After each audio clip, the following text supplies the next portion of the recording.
Setiap malam aku menunggu dia pulang, tapi yang datang hanyalah kebohongan. Suamiku tersenyum padaku, tapi hatinya untuk wanita lain. Aku hancur, tapi aku tak bisa diam lagi.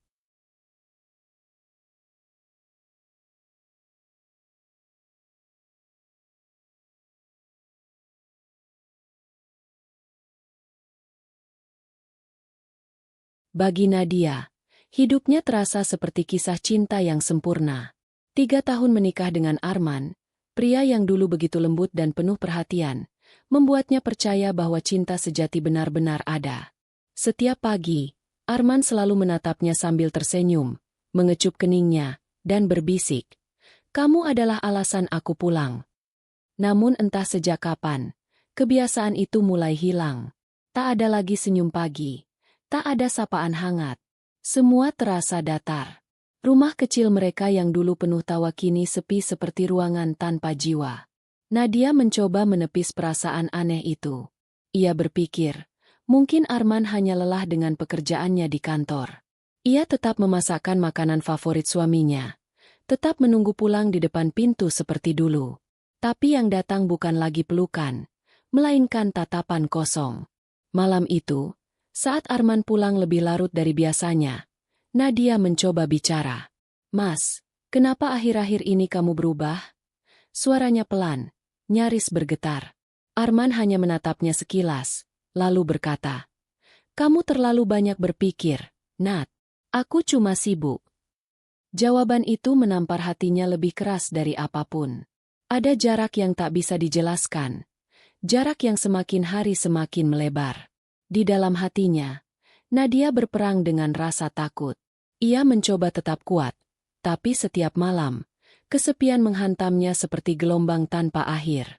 Ia mulai bertanya-tanya, apakah ini tanda bahwa cinta mereka mulai pudar? Suatu sore, saat sedang membereskan meja makan, Nadia menemukan bungkus parfum pria yang baru, padahal Arman jarang memakai parfum. Ia sempat tersenyum, mengira suaminya ingin tampil lebih rapi. Tapi di dalam hati, ada sesuatu yang berbisik pelan, sebuah firasat buruk yang tak mau ia dengarkan. Dari luar, pernikahan mereka masih terlihat indah. Tetangga sering berkata, Nadia beruntung punya suami setampan dan sebaik Arman. Nadia hanya tersenyum. Tapi di balik senyum itu, ada luka yang mulai tumbuh diam-diam. Ia tidak tahu bahwa malam-malam sepi itu hanyalah awal dari badai panjang yang akan menghancurkan hatinya perlahan-lahan. Malam-malam sepi itu benar-benar menjadi awal dari badai. Sejak saat itu, Arman semakin sering pulang larut, bahkan kadang tanpa kabar. Dulu, sekali saja pesan Nadia tak dibalas, Arman akan langsung menelpon. Kini, pesan demi pesan hanya centang biru tanpa jawaban. Nadia mulai terbiasa menunggu suara langkah kaki di depan pintu yang tak pernah datang tepat waktu. Ia duduk di ruang tamu setiap malam, menatap jam dinding, mendengarkan suara detiknya yang lambat, seolah ikut menertawakan kesendiriannya. Ketika Arman akhirnya pulang, wajahnya lelah tapi entah kenapa selalu wangi. Bukan wangi sabun mandi rumah, melainkan aroma parfum asing yang tajam dan mahal.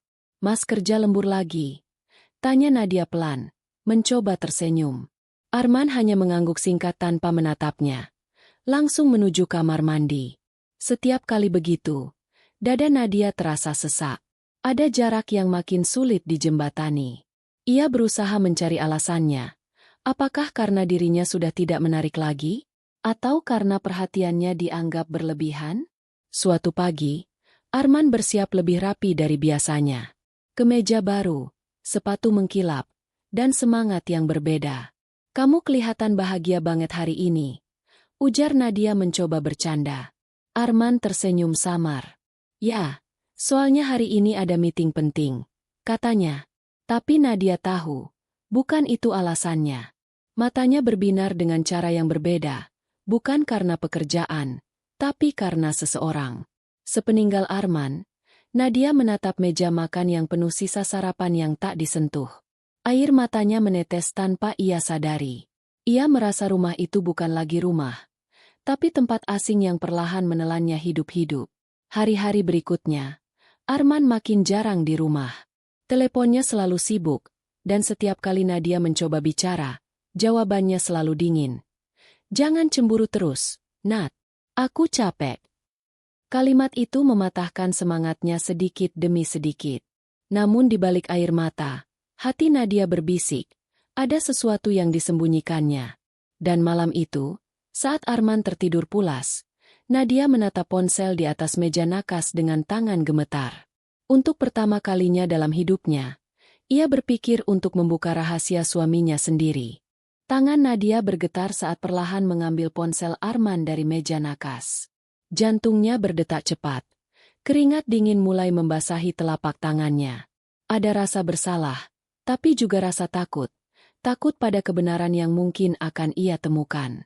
Layar ponsel menyala. Sidik jari Arman masih terdaftar di sistem pengaman. Dan entah keberuntungan atau takdir, ponsel itu terbuka. Nadia menarik napas panjang sebelum mulai menggulir pesan-pesan yang ada di dalamnya. Di antara ratusan chat kerja, matanya berhenti pada satu nama, Rani Bunga Sakura. Nama itu muncul di paling atas, dengan waktu pengiriman yang baru beberapa menit sebelum Arman tertidur. Udah nyampe rumah? Aku masih kangen obrolan tadi. Begitu isi pesan terakhir yang membuat dada Nadia bergetar hebat. Ia lanjut membaca percakapan sebelumnya, dan di sanalah hatinya runtuh. Pesan-pesan penuh candaan, foto-foto selfie Rani dengan senyum menggoda, hingga panggilan video malam hari yang sering dilakukan tanpa sepengetahuannya. Air mata Nadia jatuh tanpa suara. Ia menatap wajah Arman yang sedang tidur lelap di sampingnya. Tenang, seolah tak menyadari betapa hancurnya hati perempuan di sebelahnya. Ia ingin membangunkannya, berteriak, menanyakan semuanya. Tapi suaranya tertahan. Ada rasa takut kehilangan, meski hatinya sudah disakiti. Malam itu, Nadia hanya bisa duduk di tepi ranjang, memeluk lutut, sementara ponsel di tangannya terus bergetar. Pesan baru dari Rani masuk lagi. Kamu benar-benar bikin aku gak bisa tidur malam ini. Mas? Kata. Mas. Itu menusuk lebih tajam dari pisau. Air matanya berubah jadi amarah yang tertahan. Tapi ia menahan diri. Ia tak ingin gegabah. Ia ingin tahu sejauh apa kebohongan itu. Keesokan harinya, Nadia menatap Arman yang berpura-pura sibuk berangkat kerja. Kantor lagi padat, ya? Tanyanya dengan suara serak. Arman mengangguk cepat. Iya, deadline banyak banget. Tapi di balik senyum lembutnya, Nadia sudah tahu, itu bukan kesibukan kantor. Itu adalah awal dari pengkhianatan yang perlahan, tapi pasti, akan menghancurkan pernikahan mereka. Dan malam itu, Nadia berjanji pada dirinya sendiri, ia akan mencari tahu siapa sebenarnya Rani, dan apa yang Arman sembunyikan darinya. Sejak malam itu, nama Rani terus bergema di kepala Nadia. Setiap kali Arman keluar rumah, bayangan wanita itu seolah mengikuti di belakangnya. Ia mencoba menepis pikiran buruk, tapi pesan-pesan di ponsel Arman tak bisa ia lupakan begitu saja. Nadia mulai memperhatikan gerak-gerik suaminya. Cara Arman menjaga ponsel, cara ia tersenyum sendiri ketika ada pesan masuk, bahkan bagaimana ia tiba-tiba rajin mandi sore dan mengenakan parfum yang dulu jarang dipakai. Semua terasa aneh. Suatu sore, saat Arman bilang akan lembur, Nadia nekat mengikuti diam-diam. Dengan jantung berdebar, ia menyalakan motor bututnya, menjaga jarak cukup jauh. Arman tidak menuju kantor seperti yang dikatakannya. Mobilnya justru berbelok ke arah kafe di sudut kota, tempat yang pernah mereka datangi bersama saat masih pacaran. Dari kejauhan, Nadia melihatnya turun dari mobil dengan wajah yang tampak bersemangat.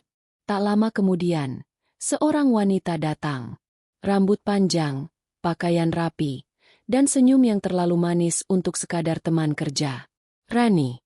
Nadia tak salah mengenali wajah yang pernah ia lihat di foto profil ponsel Arman.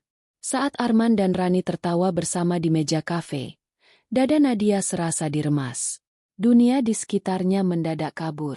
Suara kendaraan, obrolan orang-orang, semuanya lenyap, tinggal detak jantung dan rasa sakit yang menyesakkan. Ia ingin mendekat, ingin menampar wanita itu, ingin menjerit, tapi kakinya lemas.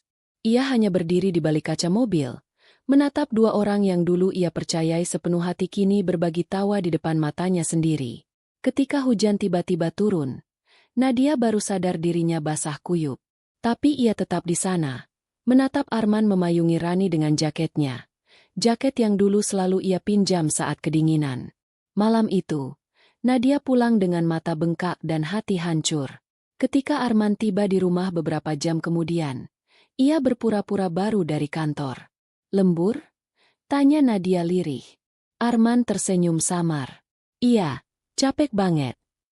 Nadia menatapnya lama, menahan air mata yang hampir pecah. Untuk pertama kalinya, ia menyadari, suaminya bukan hanya berbohong.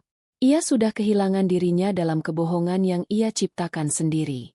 Sejak malam Arman berbohong tentang lembur itu, Nadia merasa sesuatu dalam dirinya perlahan mati. Setiap kali menatap wajah suaminya, ia tak lagi melihat cinta, yang ia lihat hanyalah jarak, dingin, dan kebohongan yang semakin tebal. Arman kini lebih sering sibuk dengan ponselnya. Di meja makan, di ruang tamu, bahkan sebelum tidur. Setiap kali Nadia mendekat, ia buru-buru mematikan layar, seolah menyembunyikan sesuatu yang berharga. "Mas, aku kangen kamu yang dulu," ucap Nadia suatu malam, dengan suara nyaris berbisik. Arman tidak menoleh. "Aku juga capek, Nat. Jangan bahas yang berat-berat terus." Kata-kata itu terasa seperti tamparan. Sejak kapan rindu dianggap beban? Hari-hari berlalu dengan hening. Nadia berhenti berdandan, berhenti memasak makanan kesukaan suaminya. Ia duduk di depan cermin setiap pagi, menatap wajahnya yang pucat dan mata yang bengkak. "Apakah aku sudah tak menarik lagi?" gumamnya lirih. Tangannya menyentuh pipinya sendiri, merasakan garis-garis lelah yang dulu tak pernah ada. Di tempat kerja, teman-temannya memuji betapa sabarnya ia menjadi istri. Tapi mereka tak tahu, di balik senyum itu, Nadia sedang berjuang agar tidak hancur sepenuhnya. Malam-malamnya kini hanya diisi tangisan sunyi. Ia sering menatap ponsel Arman yang diletakkan di meja, berharap ada keberanian untuk kembali membukanya. Tapi yang lebih menakutkan dari kehilangan Arman adalah menemukan kebenaran yang lebih menyakitkan dari yang ia bayangkan. Suatu sore, ketika Arman pulang tanpa sedikit pun menyapanya, Nadia menahan tangis di dapur. Ia menatap punggung suaminya yang menjauh dan berkata dalam hati, "Kau tak tahu, Mas, setiap langkahmu menjauh, sedikit demi sedikit aku kehilangan diriku sendiri." Namun di tengah luka itu, ada sesuatu yang tumbuh pelan. Bukan lagi cinta, tapi rasa ingin tahu. Karena di dasar hatinya, Nadia tahu, pengkhianatan Arman belum selesai. Ia baru saja dimulai. Rasa ingin tahu itu tumbuh menjadi kegelisahan yang tak bisa Nadia bendung lagi. Setiap malam ia memandangi Arman yang sibuk dengan ponsel, sesekali tersenyum kecil pada layar, lalu memalingkan wajah saat menyadari Nadia memperhatikannya. Hatinya menjerit. Ia ingin bertanya, tapi juga takut mendengar jawaban yang akan memecahkan hatinya. Sampai akhirnya, malam itu menjadi malam yang tak akan pernah ia lupakan. Arman baru pulang lewat tengah malam. Wajahnya tampak lelah, tapi ada aroma parfum perempuan yang begitu tajam melekat di bajunya. "Mas dari mana?" tanya Nadia. Suaranya bergetar. "Dari kantor," jawab Arman singkat, melepaskan sepatu tanpa menatapnya. "Jangan bohong, Mas," lanjut Nadia lirih. Matanya mulai berkaca. "Aku tahu kamu nggak di kantor. Aku tahu ada perempuan lain." Arman mendengus, melemparkan tasnya ke sofa. "Kamu tuh kenapa sih, Nat? Curiga terus. Aku capek pulang malah disambut tuduhan." "Karena kamu berubah," seru Nadia. "Kamu bahkan nggak pernah lihat aku lagi. Apa aku sudah nggak cukup buat kamu?" Hening. Hanya suara hujan di luar jendela yang terdengar. Lalu Arman menatapnya dingin dan berkata, "Kamu terlalu banyak drama. Aku cuma pengen tenang, tapi kamu bikin rumah ini sesak." Kalimat itu memecahkan sesuatu di dalam diri Nadia. Air matanya tumpah tanpa bisa ia tahan. "Tenang itu kamu cari di pelukan siapa, Mas?" "Di Rani." Arman membeku, tapi hanya sesaat. Ia kemudian mengalihkan pandangan dan berkata pelan, "Kamu nggak ngerti, Nat, kamu bukan lagi orang yang sama. Kata-kata itu seperti pisau yang menembus dada. Nadia terisak, sementara Arman masuk ke kamar, meninggalkannya sendirian di ruang tamu. Malam itu, Nadia duduk memeluk lutut di lantai, menatap pintu kamar yang tertutup rapat. Di luar, hujan turun semakin deras, seolah langit pun ikut menangis bersamanya. Dan di tengah air mata yang tak berhenti mengalir, Nadia sadar, cinta yang dulu ia perjuangkan kini sedang sekarat, dan mungkin tak akan pernah kembali seperti semula. Malam penuh air mata itu masih meninggalkan luka yang belum kering. Sejak pertengkaran besar itu, hubungan Nadia dan Arman berubah sepenuhnya. Mereka masih tinggal serumah, tapi seakan hidup di dua dunia yang berbeda. Satu penuh diam, satu penuh rahasia. Arman jarang bicara. Setiap pagi berangkat lebih awal, pulang lebih malam, dan selalu sibuk dengan ponselnya. Nadia sudah berhenti bertanya. Bukan karena tidak ingin tahu, tapi karena sudah terlalu lelah mendengar kebohongan. Namun hari itu, sesuatu terjadi. Saat Nadia sedang menyapu halaman, terdengar suara mobil berhenti di depan rumah. Ia menoleh, dan hatinya langsung berdebar kencang. Seorang wanita turun dari mobil dengan pakaian rapi, sepatu hak tinggi, dan senyum yang terasa menusuk. Rani. Nadia langsung tahu, bahkan sebelum wanita itu menyebut namanya. Ada tatapan sinis di balik senyum sopan itu. Siang, Mbak. Sapa Rani dengan nada ramah yang dibuat-buat. Saya, teman kantornya Arman. Ada dokumen penting yang harus saya serahkan langsung. Nadia berusaha tetap tenang. Arman belum pulang. Bisa saya titipkan saja? Oh, nggak perlu. Jawab Rani cepat. Saya tunggu saja di dalam. Lagi pula, saya sering ke sini, kok. Perkataan itu seperti petir menyambar. Nadia menatap tajam, tapi Rani hanya tersenyum, melirik ke sekeliling rumah seperti sedang menilai sesuatu. Tak lama, suara mobil lain terdengar. Arman baru pulang. Wajahnya terkejut melihat Rani berdiri di depan pintu, lalu berubah canggung. Rani, kamu ngapain ke sini? Tanyanya cepat. Rani tertawa kecil. Aku cuma nganter dokumen. Mas, kan kamu bilang mau dicek. Nadia menatap keduanya bergantian. Dalam diam, ia melihat cara Arman menghindari tatapannya, melihat senyum kecil yang Rani sembunyikan di sudut bibirnya. Semuanya jelas tanpa perlu kata. Dengan suara bergetar, Nadia berkata, "Kalian udah nggak perlu pura-pura lagi di depanku." Arman menunduk. Sementara Rani hanya mengangkat alis, lalu melangkah pergi dengan langkah angkuh. Begitu mobil Rani menjauh, Nadia berbalik ke arah Arman dengan mata berkaca. Kamu beneran tega bawa dia masuk rumah ini, Mas? Dan untuk pertama kalinya, Arman tak punya jawaban. Hanya diam. Dan itu lebih menyakitkan dari pengkhianatan apapun. Malam itu, suasana rumah benar-benar hening. Tapi keheningan itu justru menyesakkan. Sejak kepergian Rani siang tadi, Arman tak banyak bicara. Ia hanya duduk di ruang tamu, menatap kosong ke arah televisi yang tak menyala. Sementara Nadia, berdiri di dapur, memandangi punggung suaminya dengan hati yang nyaris remuk.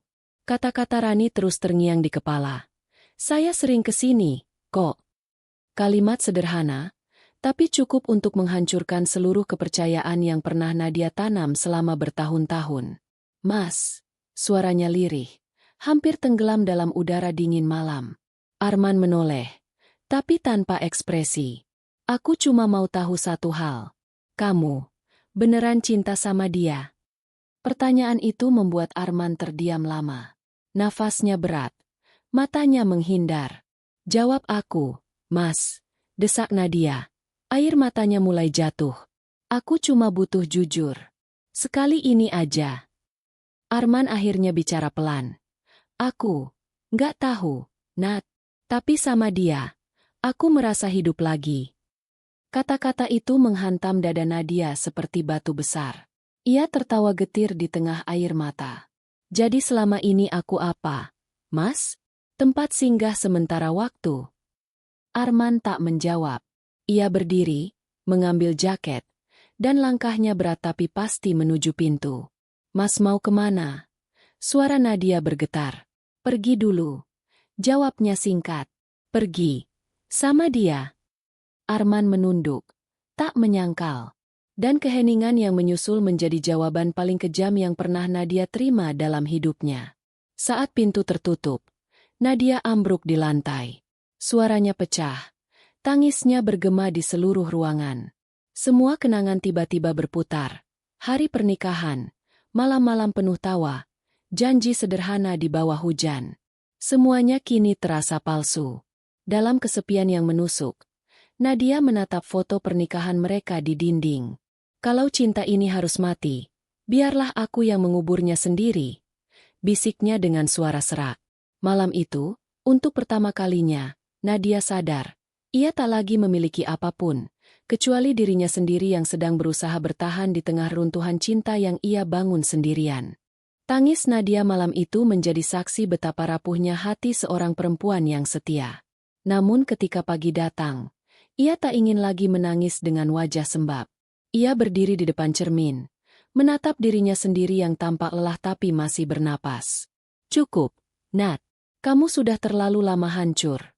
Bisiknya lirih. Hari-hari berikutnya, rumah itu terasa asing. Tanpa suara langkah Arman, tanpa tawa di meja makan. Namun entah bagaimana, di balik sepi itu, Nadia mulai menemukan kembali dirinya yang hilang. Ia mulai sibuk dengan pesanan kue rumahan yang dulu sempat terabaikan. Tetangga-tetangga mulai kembali berdatangan, memberi semangat kecil yang tak pernah ia duga berarti begitu besar. Suatu sore, saat sedang mengantarkan pesanan ke pelanggan tetapnya, ponselnya bergetar. Nama Arman muncul di layar. Tangannya gemetar.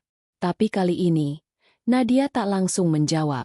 Butuh beberapa tarikan napas sebelum akhirnya ia menekan tombol hijau.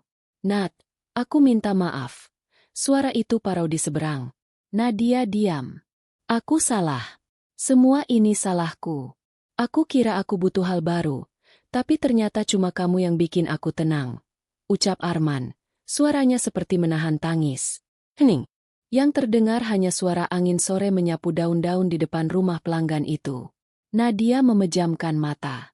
Ada bagian dari hatinya yang masih sakit, tapi juga ada bagian kecil yang mulai tenang. Mas, penyesalan itu datangnya selalu terlambat, ya? Suaranya tenang tapi getir. Arman terisak pelan. Aku cuma mau pulang, Nat. Aku kangen rumah. Nadia menelan ludah. Air matanya jatuh perlahan. Rumah yang mana, Mas? Tanyanya pelan. Rumah yang kamu tinggalkan, atau rumah yang kamu cari di pelukan orang lain? Tak ada jawaban. Hanya sunyi panjang sebelum panggilan itu terputus sendiri. Nadia berdiri diam lama di pinggir jalan, menatap langit sore yang berwarna jingga. Untuk pertama kalinya, ia sadar bahwa tidak semua yang pergi harus ditunggu, dan tidak semua cinta pantas diperjuangkan. Namun, hatinya tahu, pertemuan berikutnya dengan Arman akan menentukan segalanya. Beberapa hari setelah panggilan itu, Nadia duduk di ruang tamu, menatap foto pernikahan mereka yang kini terasa seperti kenangan dari kehidupan lain. Langit sore masuk lewat jendela, menyinari wajahnya yang lebih tegar, lebih tenang. Ia tahu satu hal pasti, hidup harus terus berjalan, dengan atau tanpa Arman. Saat itu, terdengar ketukan di pintu. Nadia menahan napas, tapi ketika membuka, yang berdiri di depan adalah Arman. Wajahnya penuh penyesalan, mata merah dan bibir gemetar. Nat, aku salah. Aku menyesal. Aku ingin kembali, ucapnya lirih. Nadia menatapnya lama. Ada bagian hatinya yang masih sakit, tapi ada juga kekuatan yang lahir dari segala luka. Mas, cinta kita sudah hancur. Aku sudah belajar menerima bahwa bukan semua orang akan tetap bersamamu. Aku sudah menemukan diriku kembali. Jawabnya tegas. Arman terdiam. Ia menunduk, tak mampu menjawab. Nadia menarik napas panjang, menatap mata suaminya satu kali terakhir. Aku tak menyesal pernah mencintaimu, tapi aku tak bisa lagi hidup dalam kebohongan. Pergilah, Mas. Pulanglah ke jalanmu sendiri. Dan Arman pergi. Kali ini, Nadia tidak menangis. Hanya ada rasa lega yang hangat di dada, dan ketenangan yang sebelumnya tak pernah ia rasakan. Malam itu, Nadia duduk di teras, menatap bintang-bintang. Ia tersenyum sendiri. Hidupnya kini bukan lagi soal siapa yang meninggalkan siapa, tapi tentang aku yang baru, lebih kuat, lebih tegar, dan lebih menghargai diri sendiri. Ia tahu, luka itu akan selalu ada sebagai pelajaran, tapi ia tak lagi membiarkan diri terperangkap dalam kesedihan yang tak berujung. Cinta sejati dimulai dengan mencintai diri sendiri, bisiknya. Dan untuk penonton yang mengikuti kisah ini sampai akhir, ingatlah, setiap hubungan memiliki pelajaran, dan setiap luka memiliki kekuatan. Kalau kamu merasakan emosi Nadia, atau punya pengalaman serupa, tuliskan pendapatmu di kolom komentar. Jangan lupa untuk like video ini, dan subscribe channel kami agar tidak ketinggalan cerita dramatis berikutnya.